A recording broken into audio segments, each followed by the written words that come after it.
Hey.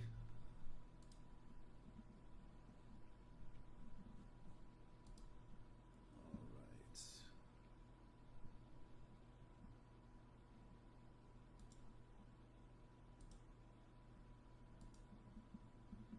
All right.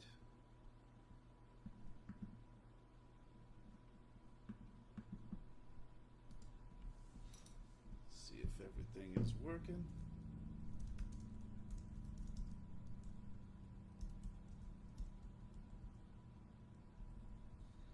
Hey, Heather. Can you hear me okay?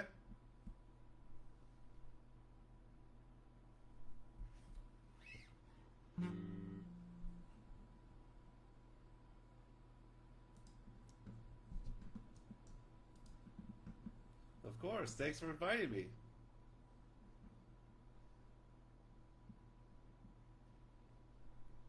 Ki- Good. Good, good, good. How about this thing?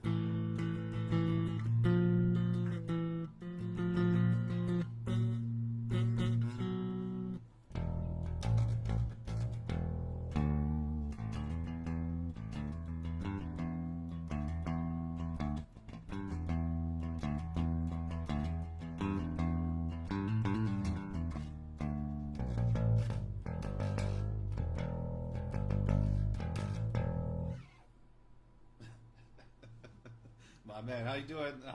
How you doing, Andrew?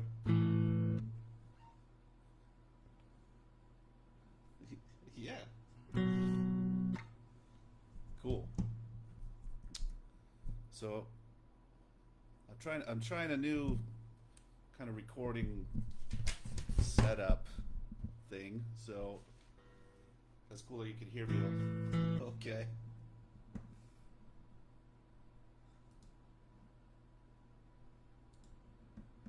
All right.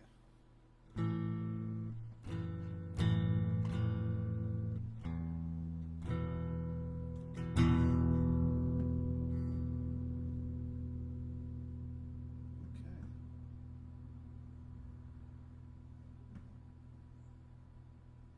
So this is my first ever Facebook Live. So I have no idea what all these settings do. Uh, I'm surprised we made it this far and that you can actually hear, see me, and everything worked out okay.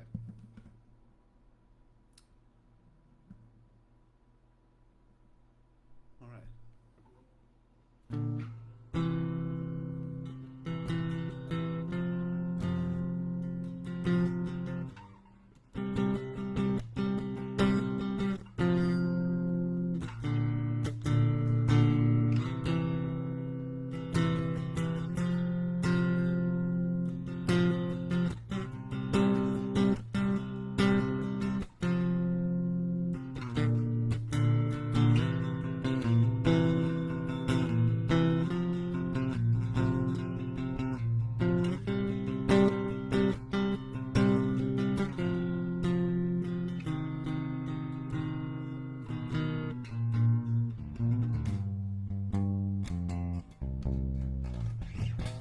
Cool. All right. So,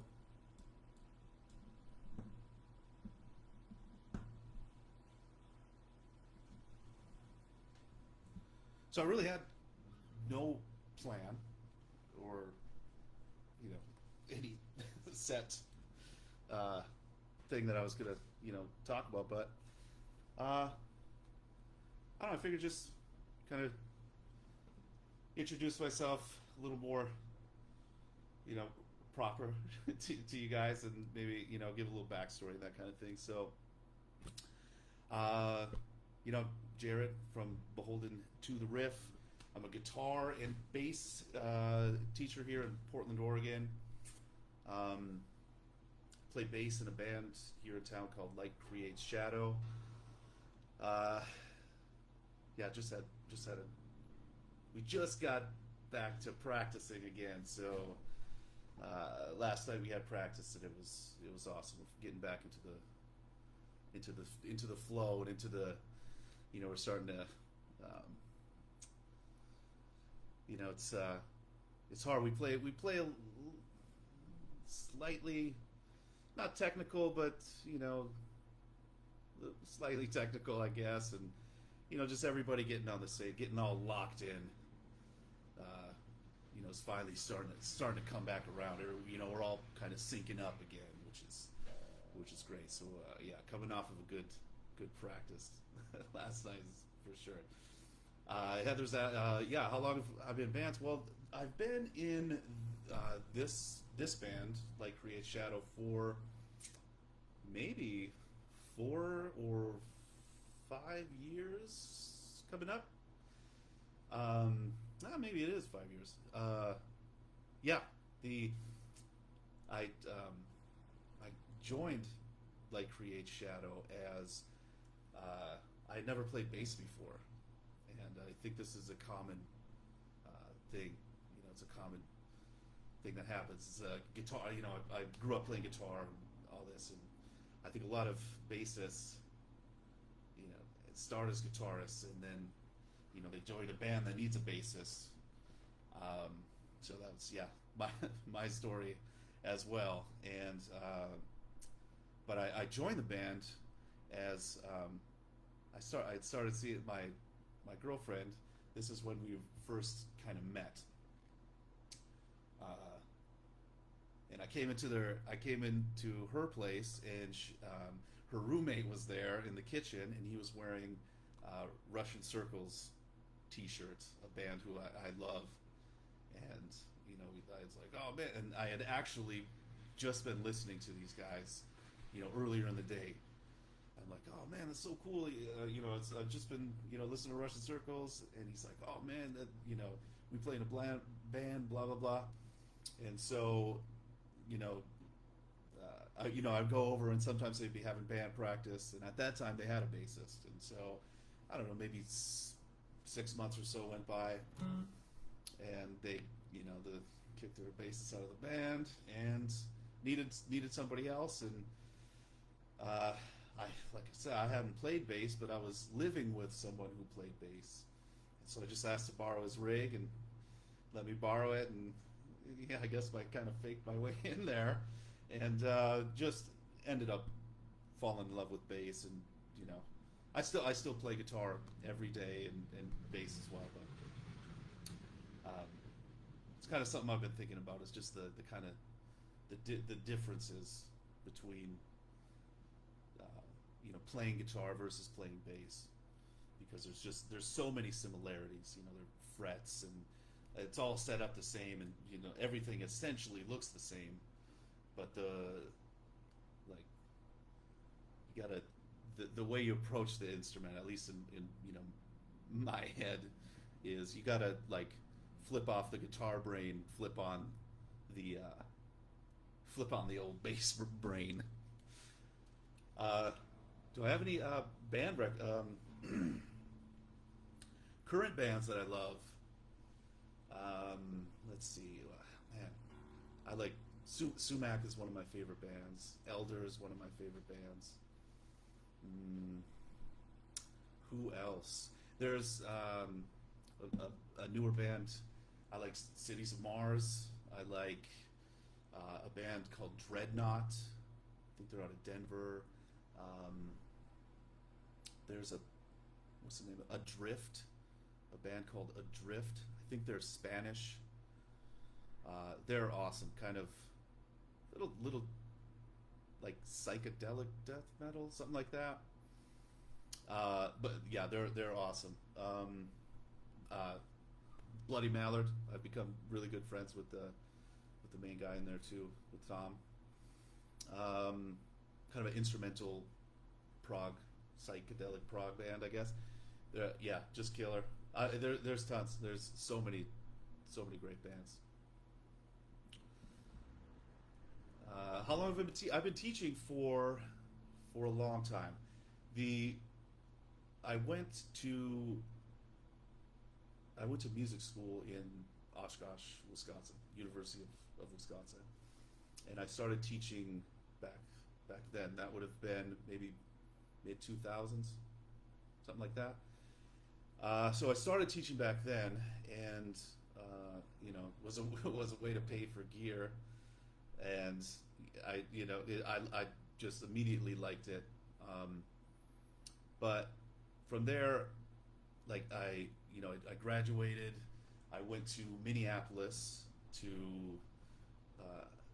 The plan was to get a recording internship, and when I got to Minneapolis, all the recording studios, put me on a 2-year waiting list or something like this. So in the meantime, I went to work, and eventually, a 10-year whirlwind of starting businesses and moving to.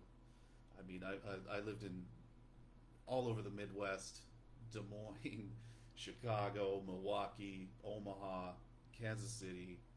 I lived in Florida for a little bit, and eventually taking me back out to Portland, where I've been for, I'd say around 10 or 12 years, and kind of started picked teaching back up, man, 3 years ago, 4 years ago.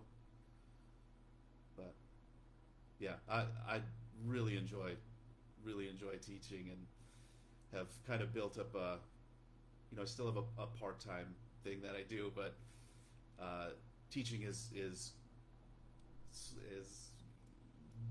slowly becoming my full-time thing, which, yeah, I couldn't be happier.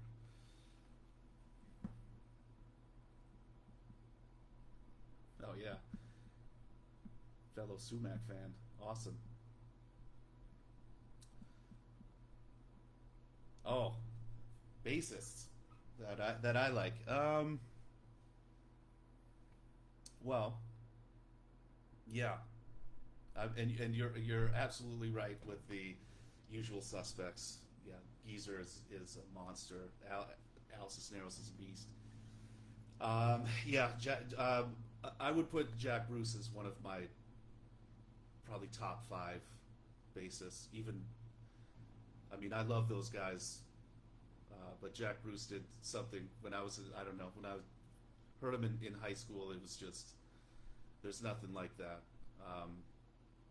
Cream as a band in general just blew my mind, and Jack Bruce's playing is just, it's on another planet. Other than that, like, when I joined the band, when I joined the band as and had to learn bass, I kind of went back and I learned Pink Floyd Animals, which is my favorite album of all time, and I just learned how to play Roger Waters' bass part in there. And I always liked he locked down, when during the guitar solos, it can't be too busy. So he would just lock down these just perfect grooves. And then he would do all these just little kind of, and there was just space when the song had a space and would allow for it. He would just kind of, do a little melodic line, a little, not really a lead line, but he would just kind of spice it up just a little bit and then pull back. All the while, if there's in Animals, there's 5-minute long instrumental sections, 10-minute long sections, and all the while it was kind of his bass would kind of lead the way, and like he would do 1 or 2 slight, just different changes. Like he would maybe he would be,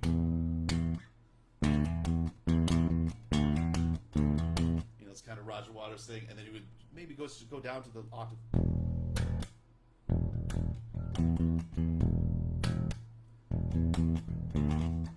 this kind of thing, and it would just these little changes, and it would almost subconsciously take my ear in this, just kind of keep building this story that they create in their songs. So yeah, Roger Waters, big influence, just as a way of, I know his playing isn't flashy, but it is it has it affect like it changes the feel completely, and like just with one note or one rhythmic change, he would just change like he would either push the song or he would pull it back, and it's just incredible. So it was like through him, like learning the subtleties required as a bassist.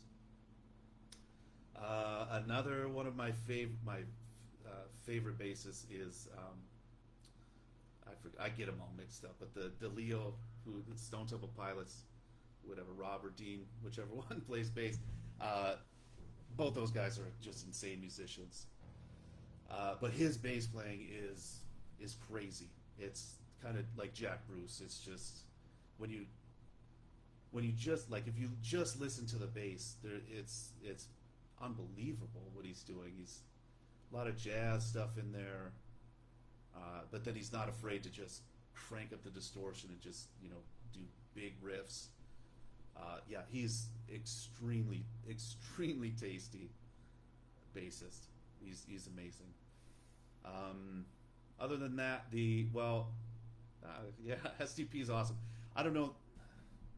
I always put them outside of the grunge thing. I know they fall in there. And I guess their first record's kind of super grungy or whatever, but I don't know. I always thought they were a little bit different, just kind of way more alternative, and I don't know. I'll still listen to them every once in a while, and I think they're just awesome. And who else? And I really my favorite bassist is Paul McCartney, and even though the Beatles get kind of typecast as the greatest band of all time, and I try to keep my mind open to that not being the case. So there are days where I'm fully convinced Pink Floyd is the best band ever, or maybe Radiohead is the best band ever, or whoever. So I'm like, the Beatles they're amazing, and one of the best, if not the best. But just as a kind of disclaimer, I don't, I'm not like, Beatles are the best. End of story. However, I think Paul's bass playing is the best. End of story. It's even in the first I Want to Hold Your Hand and all this stuff. His playing is so like it's like he's playing piano on his bass. Like he's doing melodic lines, he's doing traditional bass lines, but it's jumping all over the place. It's extremely rhythmic. It fits perfectly with the song, and I think his songwriting and maybe his vocals and stuff get way more attention. But it's the bass that, again, like Roger Waters, Paul's bass drives the song. It takes it's always perfect. It's always there's song. What was that? I teach a lot of my bass students. We go through tons of Beatles. So I think the last one that really sticks out was Nowhere Man. And the bass line in there, when you just listen to it by itself, doesn't sound anything at all like Nowhere Man. But when you listen to the song, all the instruments, it it fits in there. You like after hearing it alone, isolated, and then putting it back into the actual song. You can't like hear another bass line at all, even though it sounds so in left field and doesn't really sound like Nowhere Man at all. But once you put it inside the context of the song, it's unreal. Like and it's most of the songs. It's most Beatles songs. If you isolate the bass, I mean the classic example is Something, the George Harrison love song. The bass in there he's just shredding. He's just shredding the whole time, and over this love song over this, gentle love song. Paul is just in the back, just ripping, and isolated, you would think this was a just completely different song, but I mean, in the context of the song, it's unreal. It's yeah, he's I don't know. I think he's the champ. He's yeah, definitely. But not to take anything away from anybody else, but yeah, Paul Paul lays it down, hard. Yeah. Well, new current bass players that I really like. I mean, again, the Russian Circles, Sumac. It's the same bass player, Brian Cook. He's an animal. His tone is so good. It can be really difficult to get a distorted sound for a bass and still kind of cut through and still be really rhythmic. And he doesn't seem to have a problem at all. He's amazing. Helmsa Lee, I think their bassist is just killer. Her tone is monstrous. It's the best tone I've ever. It's the best bass tone I've ever heard live, hands down. Yeah. I like it all. So, hard to pick a favorite, but yeah, I think it's Paul. So let's see.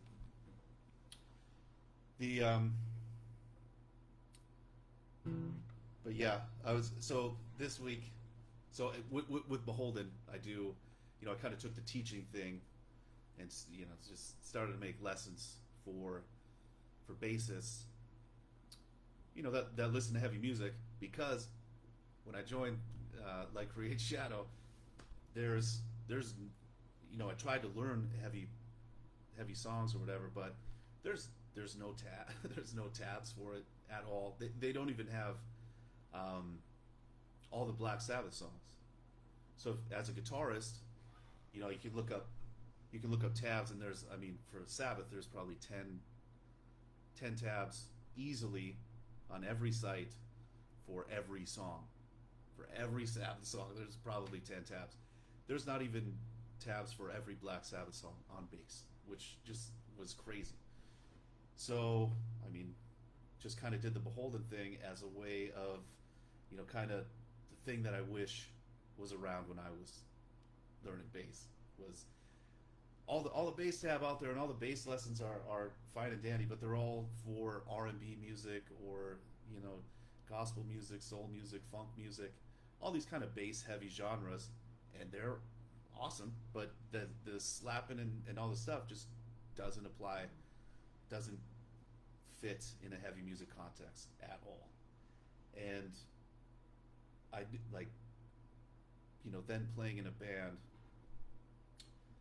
the stereotype for a bassist is, they just play the root notes of whatever the guitar player is playing, and that's that.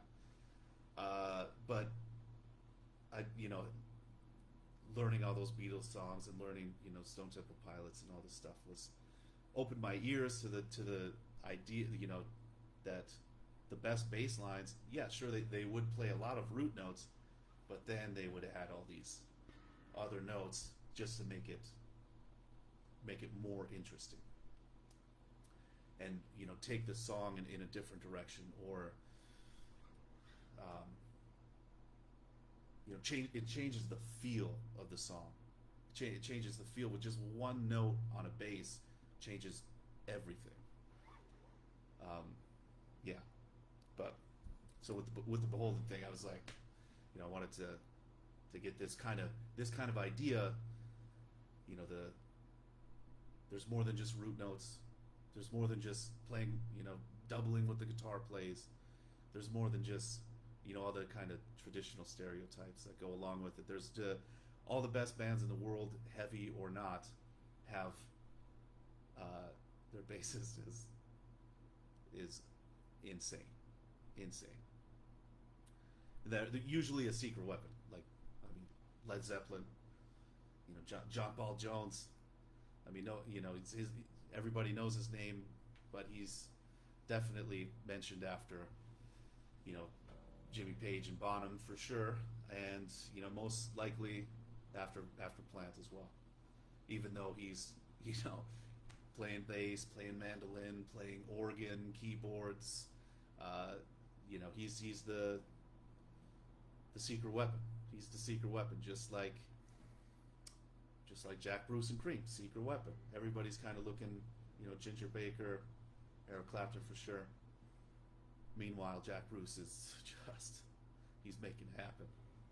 And I think that's the case, at least, in a lot of the bands that I like.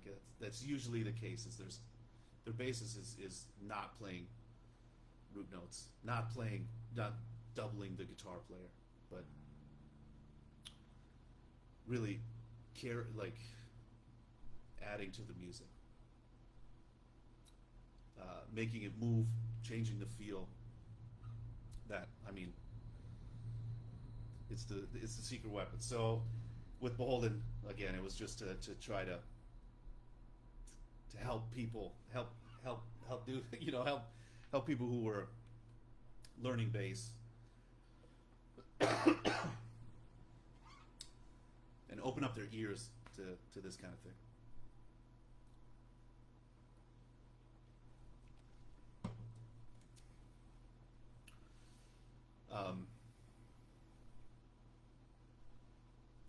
One of the things that I kind of will mention in lessons or on posts, whatever, Instagram posts or whatever, I'll touch on music theory a little bit. I went to school. I have a music degree, learned all the theory, and I'm of kind of two. Like I could see both sides. So there seems to be two camps. So there's people who love music theory, people who think, oh, you don't need that. All that matters is whatever. It seems that people who don't learn music theory may feel that learning music theory may affect their creativity, which I could definitely. I mean, I used to think that too, but I really like, as a musician who writes their own riffs and we doing original stuff, sometimes theory will strike, or bring an idea to your mind to try, and that idea may or may not work. Some whatever stupid music theory thing, it might sound cool, it might sound stupid, but it might lead to another idea. It might, and then this might lead to eventually to, the riff that you've been looking for. So I always look at music theory as, you definitely don't need it, but knowing it definitely helps a lot. So that's, one of the things, like I was saying, is I'll touch on it, and it's interesting to see the reactions. I've posted, the benefits of learning, let's say, just the notes on the fretboard, and the many advantages that come with that. The main reason I feel is just being able to communicate with other musicians in an efficient way. You just say, oh, we're in the key of A, we're going to be, we're in the key of A, we're going to do 1 5 6 2 chord, and let's do it. And in 10 seconds, you've communicated, the entire song's worth of information. Whereas, without it, you're just kind of, you got to explain every step along the way. So I'll post something which, will be, just the notes on the fretboard or something like that, and I'll get DMs long, well written, long-winded DMs explaining why you don't need music theory, and like you, I couldn't agree. Like you don't, and so my response is always, you're absolutely right, and thanks for your for your thoughts and opinions. I mean, it's just there. Like, so that's in general, that's how I look at music, like theory is. It's there. You use it if you want to. It helps. You don't need it, but it certainly helps. But what turns a lot of people off is first when you first start learning it. It seems like this highfalutin thing that's like calculus or something like this, and it's just not. It couldn't be. It's all the concepts are so extremely simple that the main issue learning it is we make it a million times harder than what it actually is. And I did it. I still do it, and it's one of these. Just when you learn the notes, A, B, C, D, E, F, G, and then it repeats A, B, C, D, E, F, G. That's it. Like, you just learned all the notes, right? And in our minds we're like, that can't be. Music is this, music is this magic thing. So it can't just possibly be these notes. It doesn't make any sense. That can't be true, but it's true. And it's the same thing for every concept in theory. And it's if I like when I do all these posts, it's just my hope to present a tool that somebody can take and use and might find valuable, and if not, it's cool, man. Doesn't matter.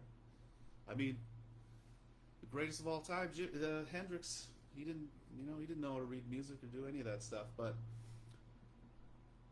he's the best. So that's all the proof I need that that you don't need it, and knowing it doesn't make you any better or any any legitimized as a musician. It's there, and it can help you, and that's really all there is to it. So it's interesting when I get with any post about it with the reactions that I'll get about it. Yeah, but other than that, other than the bass lessons and stuff, kind of with Beholden been starting to do gear demos, which has been cool. People have been asking about them.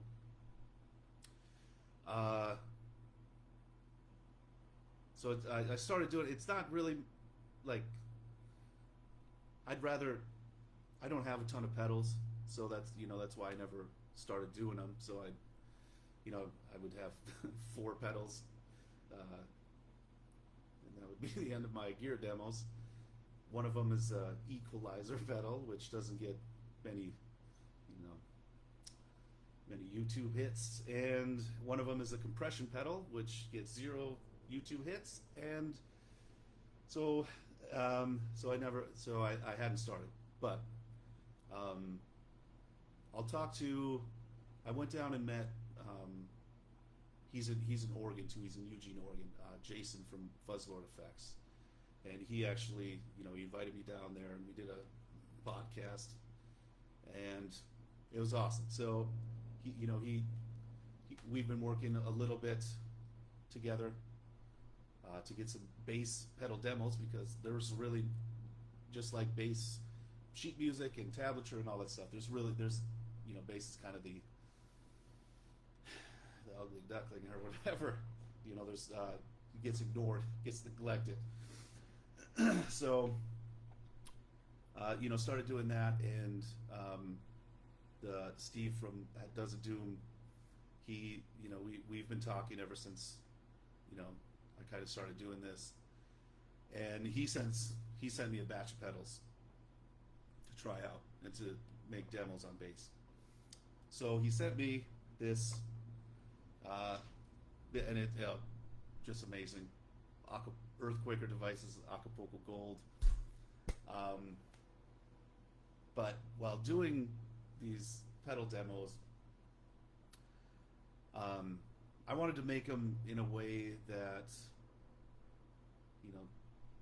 was like, again, something that I would have wished would have been available when I was learning bass. So to kind of make them a little bit original, and I don't know if anybody's watched these pedal demos on YouTube, but they'll play. Most people will go, they'll click on the pedal and they'll just play all these basically shredding riffs that are kind of showing off and give you no idea of how the pedal actually sounds, or how you may be able to use it in real life, practical, in a band or recording. So I've never been a fan of the pedal demos. So in a way to kind of make them, hopefully a little more useful, is I'll do two kind of riffs that just by playing the pedal, we're inspired by it. So like I'll click on a pedal, just fool around for a little bit, and then when something comes up, just record that and put that in the demo. So try to do like a little more practical practical pedal demo. But this week I was doing this Acapulco Gold, and one of the things I've been trying to do in the demos is to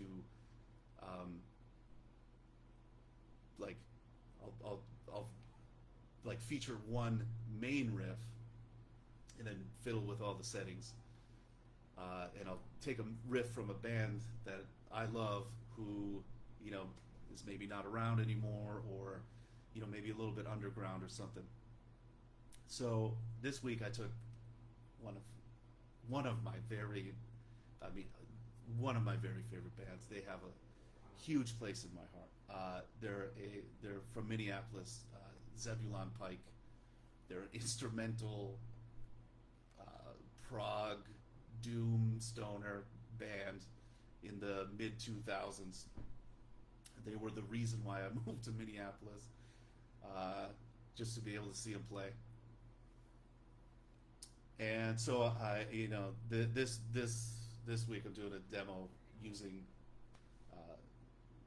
maybe my favorite song of theirs is the Iomi Variations, and so it's like Sabbath riffs, and they take them in the add a little prog and a little more, a little doom to them,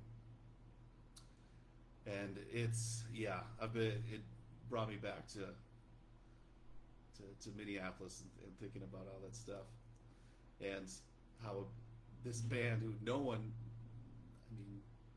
I don't think they maybe went on a regional tour, maybe no one really knows we've heard of them, but they are so incredible, and their music is great. As they progress, they started a little more doomy, a little more stoner, and as they progressed, they kind of got a little more proggy as they went on. It's still amazing, and it's but it's just got me thinking of how this little this band who no one's ever heard of they completely changed my life, and I just still remember listening to them the first time and just being like, this is the most amazing thing I've ever heard in my life. They're in Minneapolis. Oh my God, I'm moving to Minneapolis.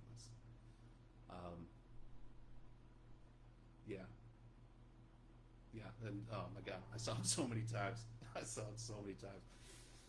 It was worth it. Worth all the snow. It was worth everything. But so cool. It's from what I understand, Heather's got it's double header today, and they're doing this. What is it? A CD? A live? premiere? Is that what's going on?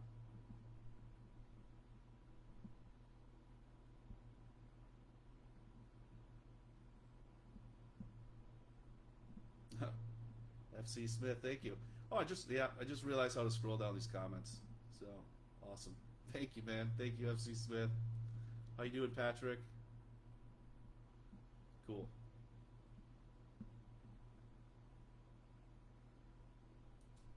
Awesome. So who's the band? Who's the premiere that's coming up?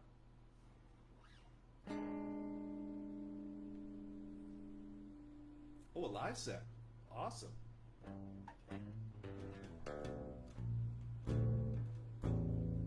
Cool.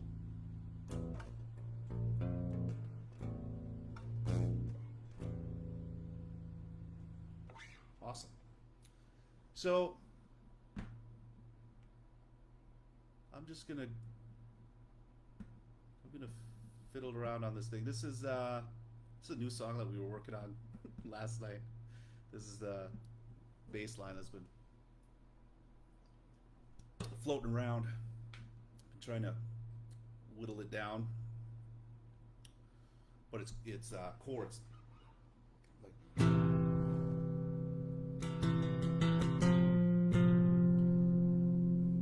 go ahead, Patrick. What's the question, man?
Yeah, man. Patrick, what was your question, man?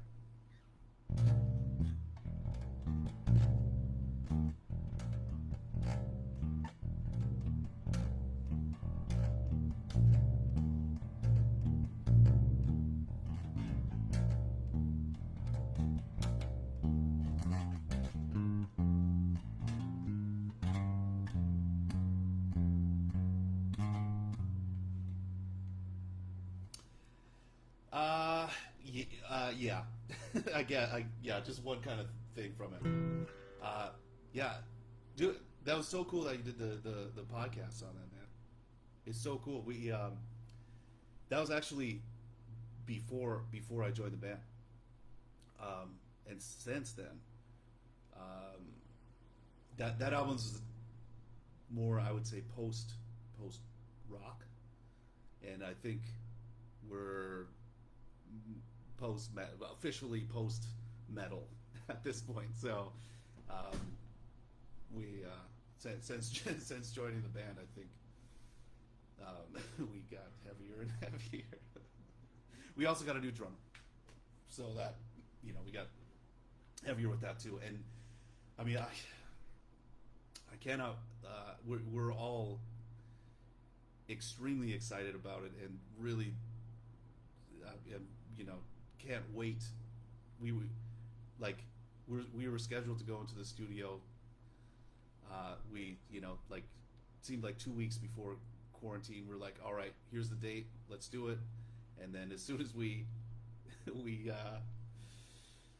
set the date, we can no longer go in there. So it kind of put us on hold for a little bit. But so yeah, we have a whole new record's worth of songs, and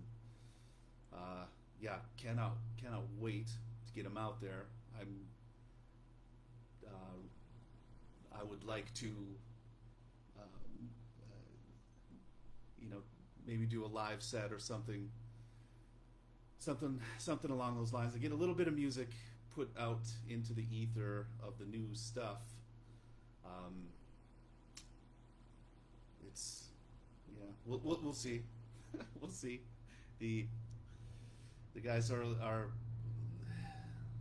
little more perfectionist, I think, and would like to, put the final product out there, put the final, album out there before putting any kind of rough, demos or anything like that. But I'd like to put something out there anyway. So we'll see. But yeah, super excited to get it out. And yeah, the last, like I was saying, the last album was just before I actually joined, and it's cool. We don't sound. We sound. There's like 20% of that into it's almost like a whole new band. So yeah, it's a whole new sound. And yeah, we couldn't be more excited. Yeah. But yeah, man, and yeah, finally getting back to band practice has just been awesome.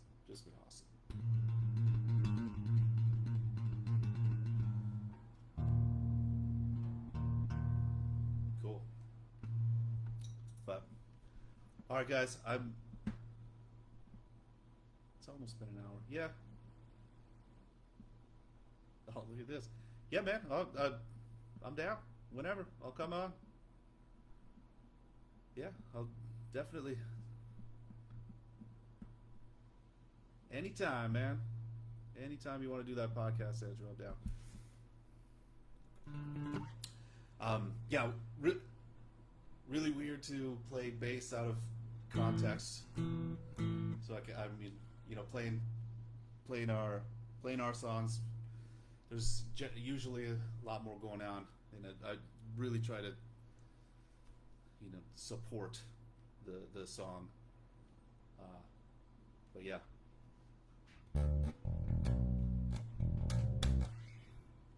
Cool. All right, guys. I'm gonna head out. You guys, thank you for showing up. This is fun. This is my first ever. Okay, and yeah, still surprised that it worked.